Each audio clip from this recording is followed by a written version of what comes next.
Salut les gens, bienvenue sur la chaîne All Passion, bienvenue dans le Sud. Alors nous voici dans le deuxième épisode de cette série réparation d'un robot piscine. Alors bon, je te refais un petit peu le résumé de la vidéo précédente, tiens je te remets le lien par là si tu veux aller la voir, mais on avait fait un état des lieux du matériel où je t'avais montré bien rapidement comment démonter un robot piscine, bon ça pourra aussi te servir si le tien n'est pas en panne pour pouvoir en faire l'entretien, hein, tu sais, remplacer les chenilles, les courroies, etc.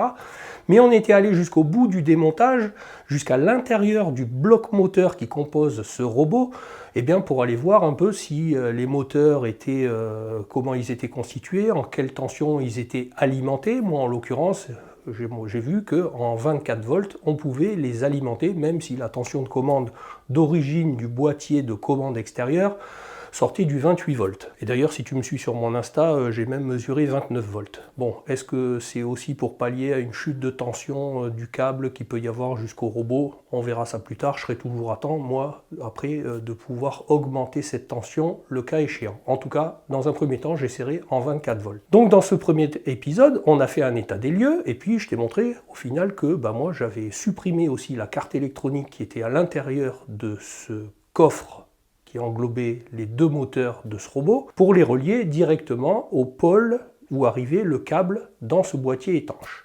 Alors un petit état des lieux rapide, qu'est-ce qu'on a? Eh bien on a un boîtier de commande qui lui est alimenté en 220 volts, et puis deux moteurs, dont un qui concerne l'aspiration, hein, je te rappelle, qui aspire l'eau par le dessous pour piéger les impuretés, les saletés dans un sac de filtration du robot, et qui refoule l'eau sur la partie supérieure du robot qui lui permet d'être plaqué sur la surface à nettoyer. Donc ce moteur-là, lui, tourne toujours dans un seul sens. Et un moteur d'entraînement des chenilles qui permet au robot de se déplacer en avant et en arrière, donc un moteur pour lequel il faut changer son sens de rotation.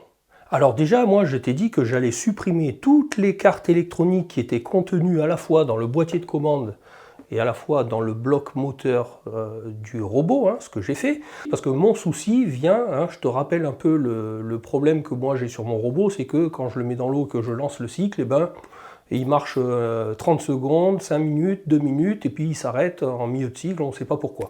Donc mon problème, moi, vient très certainement d'une des cartes électroniques, mais va savoir laquelle. Et donc pour faire simple, hein, c'est que les cartes électroniques, eh bien, soit ça coûte une blinde, moi en l'occurrence celle-ci du boîtier de commande je crois que c'est 180 €, puis alors selon la date de fabrication il faut racheter carrément tout le bloc, c'est plus de 400 €, et puis celle du bloc moteur, moi je ne l'ai pas trouvé, il faut racheter carrément le bloc complet moteur, 700 €. Et puis j'ai pas non plus envie de racheter un robot qui coûte un billet de 1000 à peu près, quoi, hein. Donc je me suis penché sur le truc et j'ai dit je vais supprimer tout ça et je vais m'aiguiller vers une solution où je vais pouvoir commander et faire fonctionner ce robot avec un simple petit Arduino. Mais Arduino, je t'en parle juste après. Pour l'instant, je vais essayer de me transformer en prof pendant une paire de minutes là alors parce que j'ai eu ouï dire qu'il y avait des jeunes aussi qui suivaient mes tutos avec assiduité, donc je suis flatté, hein. Mais bon, je vais encore essayer d'utiliser du langage simple en faisant peut-être des analogies pédagogiques pour que tout le monde comprenne. Donc comment faire en sorte d'inverser à distance le sens de rotation d'un moteur. Parce que bon, tu comprends bien que là, on ne va pas aller sous l'eau ou dans le boîtier de commande, inverser les polarités du moteur pour changer son sens de rotation, hein. Alors pour les plus jeunes, un moteur à courant continu, vous prenez un petit moteur, vous mettez une pile et puis vous vous apercevrez qu'en changeant le sens d'alimentation de la pile, le moteur va tourner dans un sens ou dans l'autre. C'est ce qu'on va voir pour pouvoir inverser le sens de fonctionnement avant-arrière de ce robot. Donc autre chose qu'il faut aussi bien prendre en compte, c'est que, en l'occurrence, je vais utiliser une petite carte Arduino qui est capable de délivrer une tension de 5 volts en sortie, et tu comprends bien que ce n'est pas avec cette tension de 5 volts qu'on va pouvoir alimenter des moteurs qui ont besoin de 24 volts. Donc on va être obligé d'utiliser ce qu'on appelle des relais. Qu'est-ce que c'est un relais? Alors un relais, c'est simplement un petit organe électronique qui permet d'être piloté à distance par une petite tension de commande, te dit, quand tu l'as piloté, tu s'occupes plus de rien, je s'occupe de tout, il prend le relais, c'est-à-dire que je lui applique une tension de commande, par exemple de 5 volts, et lui, à l'intérieur, et bien sur cette tension-là, il ferme des contacts tout seul pour, par exemple, faire passer une tension bien supérieure. Donc on va avoir deux tensions à gérer dans ce projet. On va avoir la tension de commande dont va s'occuper l'Arduino de délivrer à ce qu'il va pouvoir piloter, d'accord? Et ensuite, eh bien, la tension, on va dire les gros bras, la puissance, eh bien, qui va nous permettre de mettre en route les moteurs. Alors comment ça se comporte un relais? Eh bien, à l'intérieur d'un relais, pour faire simple, on va dire que c'est comme un électroaimant que tu pilotes. Donc, eh bien, à l'intérieur, il y a une bobine.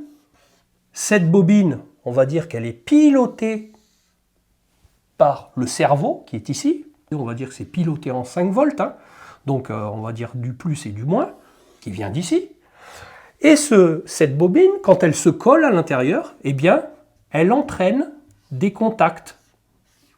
D'accord? Alors, il peut y en avoir un, comme il peut y en avoir plusieurs. Et ils peuvent être de deux types, ces contacts. Ils peuvent être de type normalement ouvert ou normalement fermé. Alors, tu verras souvent la notation NO ou NC pour normalement fermé, parce qu'en anglais, c'est normally open, normally close. Okay, même si tu es en cinquième, hein, tu as compris, hein, open, close. Normalement ouvert, ça veut dire quoi? Ben, ça veut dire que tant que je ne touche pas à la commande de mon relais, eh ben, si j'envoie du plus à l'intérieur de lui, ben, l'interrupteur est ouvert. Et si j'ai mon moteur qui est raccordé ici, d'accord, entre le plus et le moins, eh ben, tu comprends bien que lui, la tension, elle n'arrive pas. Le moteur, lui, il ne tourne pas, hein, il est à zéro. En revanche, si je fais passer du courant par ici, que j'ai relié un moteur ici, tu vois, jusqu'au moins, eh bien, tu comprends bien que là, tant que je pilote pas le relais, le plus, il arrive bien aux bornes, puisque mon contact, lui, il est normalement fermé, donc le plus, lui, il transite partout, là, hein, il arrive au moteur. Si là, je suis raccordé au moins, lui, mon moteur, lui, il tourne, hein, il est à 1. Et ça, c'est tant que je pilote pas mon relais. Maintenant, quand lui, il va dire « actionne-toi », tu actionnes. Lui, il dit « ok ». Si je m'actionne, ça veut dire quoi? Eh bien, que tous mes contacts qui étaient normalement ouverts, je les ferme. D'accord? Donc, lui, il va se fermer ici. Donc, il va laisser passer le courant ici. Et tous ceux qui étaient normalement fermés, ils vont s'ouvrir. En tout cas, ici, il n'y a plus rien qui passe. Donc, ce moteur-là qui était en route, il ne reçoit plus le plus. Hein, donc, il s'arrête. Et celui qui était à l'arrêt, lui, il va se mettre à tourner, puisque on a fermé son contact qui lui alimente le plus. Ça, c'est le fonctionnement d'un relais. Hein? J'espère être allé au plus simple pour t'expliquer comment ça fonctionnait un relais. Une tension de commande, et ici, une tension que tu peux y mettre, par exemple, du 24 volts qui arrive aux bornes de ton moteur. Et cette tension, complètement différente de la tension de commande. Tu as compris? Ça, c'est une tension de commande, et ça, c'est une tension, on va dire, de puissance. Et la plupart du temps, les relais ont ce qu'on appelle un point commun. Quand tu vas entendre parler de point commun, c'est ce point-là qui ne bouge pas, qui sert de pivot, de sorte à pouvoir basculer un contact NF. Lorsqu'il va basculer, il va se positionner dans la position NO. Hein, quand je vais activer mon relais, il va faire basculer le contact de la position NF à la position NO. Et le point qui ne bouge pas, on appelle ça le point commun. Allez, j'arrête de t'embêter avec ça. Maintenant, je vais t'expliquer avec une petite animation comment, en utilisant ce type de relais, on va pouvoir inverser le sens de rotation de notre moteur. Alors, je t'ai représenté exactement le matériel avec, tu vois, les relais qu'on va utiliser, qui peuvent être pilotés en 5 volts et dont on peut faire passer, en l'occurrence, une alimentation de 24 volts.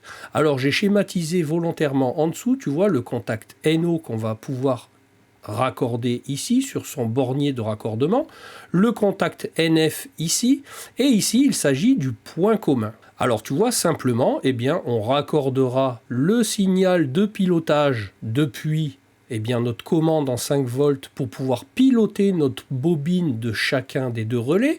Et ensuite, aux bornes de puissance, nous raccorderons le point commun de chaque relais au pôle du moteur. Et ensuite, regarde, si à chaque raccordement du contact NO de chacun des relais, je raccorde le positif de mon 24 volts et ensuite, le moins de mon 24 volts, je le raccorde au contact NF de chacun des relais. Qu'est-ce qu'il se passe? Il se passe que lorsque je ne pilote pas mes deux relais par ma commande de 5 volts, lorsque je ne fais rien, mon moteur reçoit naturellement du mon moins 24 volts, tu vois, avec mes contacts qui sont normalement fermés, il y a du négatif aux deux pôles. Donc, mon moteur, ne tourne pas. Maintenant, lorsque je vais activer le premier relais, son contact à lui va basculer de la position NF à la position NO, qui va fermer ce contact-là, et donc, lui envoyer le positif, le plus 24 volts va pouvoir arriver aux bornes du moteur. Comme je ne pilote pas le second relais, mon contact ne bouge pas et mon négatif arrive toujours à l'autre borne du moteur. Et donc, mon moteur va tourner dans un sens. Ensuite, lorsque je vais arrêter de piloter mon premier relais, de nouveau, mon moteur va se retrouver avec du négatif aux deux pôles, donc il va se mettre à l'arrêt. Mais si je pilote le second relais, cette fois-ci, je vais envoyer du positif à son autre borne et donc faire tourner mon moteur dans le sens inverse. Alors si tu es curieux et si ça t'intéresse, tu pourras éventuellement, je te fais une petite parenthèse, vérifier que sur un relais, par exemple de ce type, comme un relais d'Arduino, il y a toujours deux tensions indiquées, écrites directement sur le relais. Tu as toujours la tension de commande et la tension max, ainsi que l'intensité max que tu peux faire passer au travers des contacts de ce relais. Alors maintenant qu'on sait que techniquement on est capable de faire fonctionner tout ce beau monde, depuis le début je te dis que je vais moi essayer de commander un peu tous ces organes avec une petite carte Arduino. Alors Arduino, c'est quoi exactement?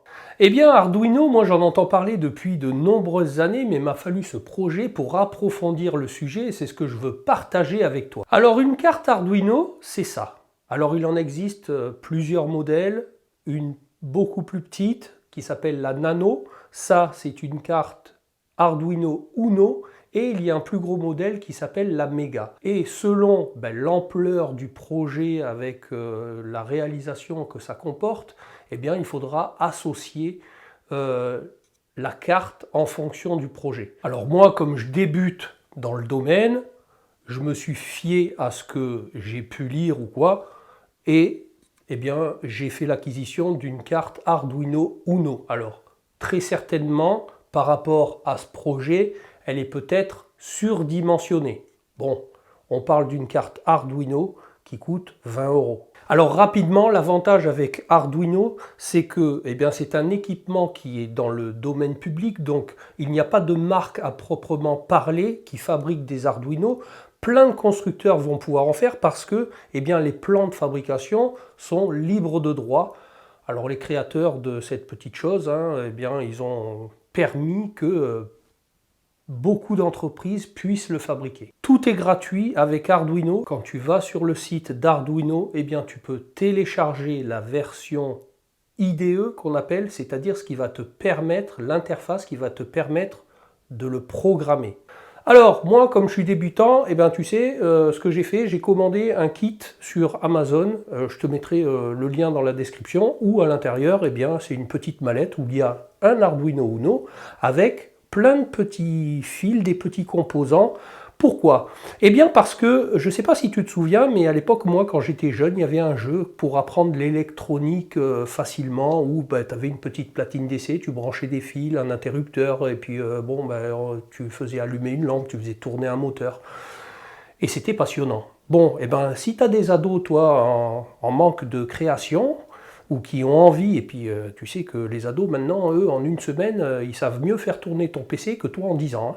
Donc, comme c'est des geeks, déjà, je crois même que Arduino, ils abordent le sujet au bahut, mais c'est aussi une manière de pouvoir les intéresser à fabriquer des choses, et puis même pour toi, parce que tu vas voir que chez Arduino, si tu farfouilles un peu, eh bien, tu as des interrupteurs crépusculaires, tu as des buzzers, tu as des cellules photoélectriques, des détecteurs à ultrasons, tu vas pouvoir brancher un écran LCD, tu vas pouvoir y raccorder un clavier à code ou faire un élément infrarouge. Alors il existe aussi des Arduino avec un module Wi-Fi. Bref, alors cette interface, elle te permet quoi? Eh bien, cette petite interface va te permettre deux choses. La première, c'est de pouvoir faire simplement la liaison entre le microprocesseur principal dont elle est équipée, qui est un Atmega 328, avec tous les équipements électroniques dont tu vas avoir besoin dans ton projet,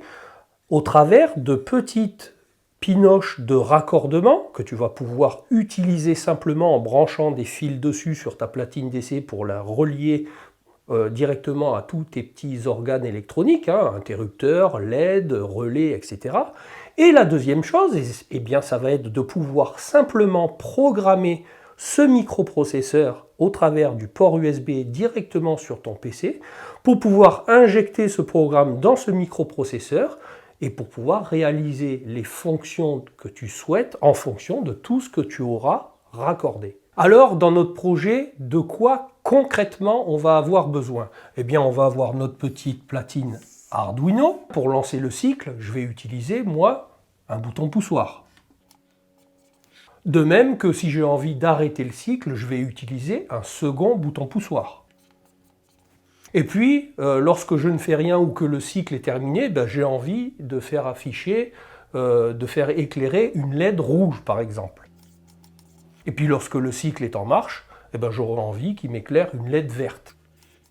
Et comme on a vu précédemment, eh bien, lui va devoir activer un relais qui va me commander eh bien, mon moteur de pompe d'aspiration, donc qui sera piloté en 5 volts et sur lequel il activera ses contacts de puissance pour me faire passer du 24 volts. Donc je te rappelle, lui, il tourne que dans un sens, la pompe, elle aspire. Et ensuite, eh bien, comme on a vu juste avant, les deux relais qui viendra me piloter pour me faire marcher mon second moteur d'avance dans un sens et dans l'autre pour les rouleaux. En termes de matériel, je crois que ça suffit. Eh bien, ces équipements, je peux les raccorder où je veux sur l'Arduino. C'est dans la programmation par la suite que je viendrai dire, par exemple, si je raccorde mon bouton poussoir sur la pinoche 5, il faudra que je lui dise, tu comprends bien, que ça, c'est une entrée. C'est-à-dire que lui, il attend des informations extérieures pour pouvoir, en fonction du programme que tu as fait, eh bien, réaliser des choses. Donc ça, ce sont des actions qui viennent de l'extérieur, comme un capteur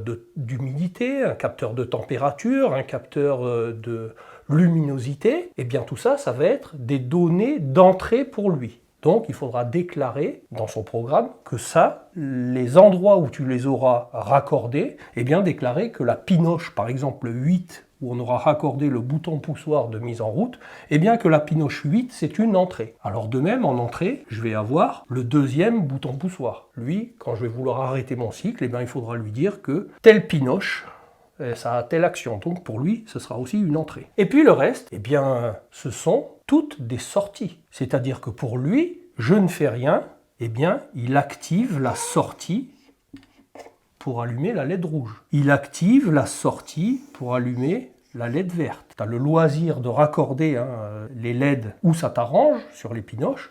Ben, il faudra simplement déclarer que, je sais pas moi, la pinoche 13, c'est une sortie. Partout où tu vas raccorder tes équipements, il faudra les déclarer en entrée comme en sortie. Pareil pour tout ce qui est relais, ces 3 relais, il faudra les déclarer également en sortie. Alors, un Arduino, ça n'enlève rien aux règles de base de l'électricité.